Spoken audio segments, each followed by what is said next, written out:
Salam sejahtera untuk kita semua, mahasiswa STI Surakarta semester 2 khususnya jurusan akuntansi terkait dengan mata kuliah Principle of Financial Accounting. Di sesi ini akan kita bahas terkait dengan piutang atau yang sering kita sebut di dalam statement keuangan itu adalah piutang usaha.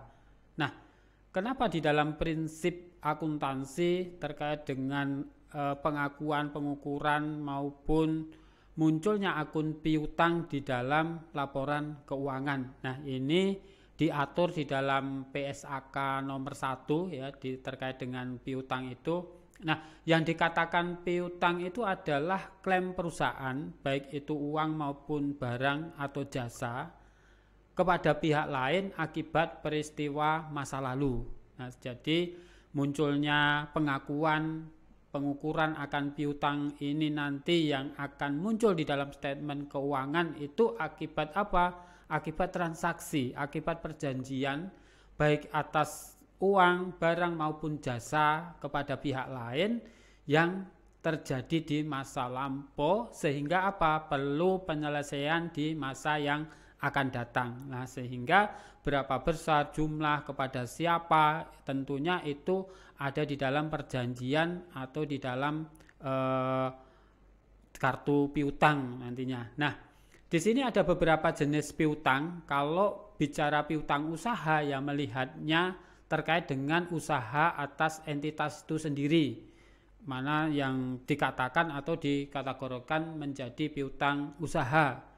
Lalu yang terkait dengan piutang usaha tentunya ada beberapa macam ya, misalnya terkait dengan piutang gaji, piutang dividen, dan macamnya banyak sekali. Nah, piutang itu nanti ketika akan disajikan di dalam statement keuangan akan dicatat dan diakui itu sebesar nilai brutonya atau nilai jatuh tempo setelah dikurangi kerugian piutang. Nah, ini yang akan disajikan atau dicatat di dalam statement keuangan akun piutang. Nah, biasanya di dalam pencatatan di statement keuangan itu ada piutang usaha di sisi debit, kemudian diimbangi atau dibarengi dengan adanya cadangan kerugian piutang di sisi kreditnya. Nah, itu seperti yang terjadi di realita penyampaian laporan keuangan. Nah, ketika piutang itu tidak bisa ditagih, nah perusahaan akan mengakui itu sebagai sebuah kerugian. Nah, sehingga akan diestimasi besarnya kerugian piutang atau munculnya CKP itu berapa. Nah, ketika pengakuan akan estimasi terhadap munculnya CKP, perusahaan bisa mempunyai kebijakan apakah berdasarkan persentase tertentu atau berdasarkan analis umur piutang. Nah, ketika piutang itu tidak bisa ditagih pada saat entitas akan menyusun dan menyajikan laporan keuangan, maka perusahaan akan mengakui adanya kerugian. Nah, adanya kerugian piutang sehingga nanti akan dicatat kerugian piutang pada cadangan kerugian piutang, di mana kerugian piutang akan lari ke statement rugi laba, sedangkan CKP akan masuk ke statement posisi keuangan. Pada saat apa? Mengakui ketika sampai dengan tutup buku piutangnya memang tidak bisa ditagih atau benar-benar tidak bisa ditagih.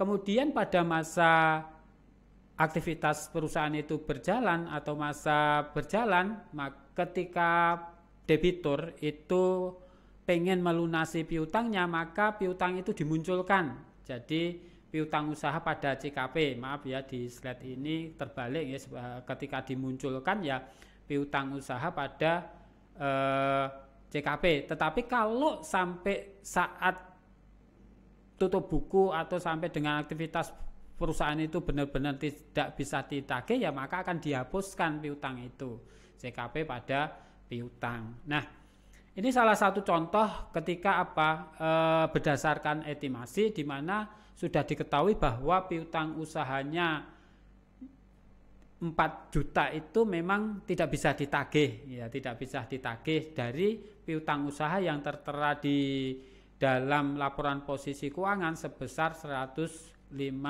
juta. Nah, sehingga ketika estimasi 4 juta itu tidak bisa ditagih, ya kita catat aja kerugian piutang pada CKP lah. Sehingga untuk menentukan nilai realisasi bersihnya ini dari saldo piutang dikurangi dengan estimasi kerugian piutang. Nah, ketika perusahaan akan membayarkan nantinya piutang usaha pada CKP, ketika kas sudah diterimakan berarti kas pada piutang usaha. Nah, di sini ada beberapa metode ya ketika akan mengakui adanya cadangan kerugian piutang, apakah berdasarkan persentase dari penjualannya atau berdasarkan analis umur piutang. Nah, di sini ketika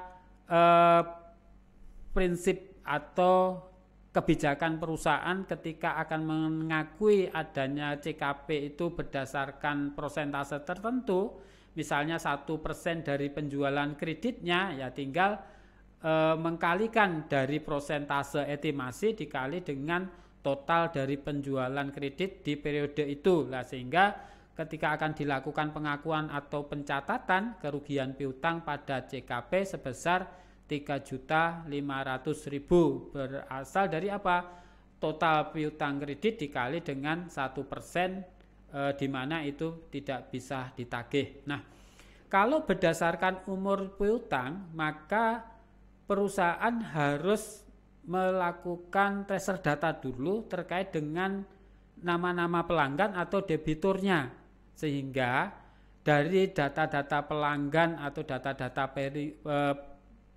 debitur itu dibuat semacam kartu piutang. Nah, kartu piutang itu memuat nama pelanggan, kemudian nomor faktur, tanggal faktur, dan nilai nominalnya. Sehingga dari transaksi tanggal berdasarkan data-data pelanggan, kemudian perusahaan akan menyajikan umur piutang itu di periode kapan. Nah, sehingga akan dibandingkan nanti tanggal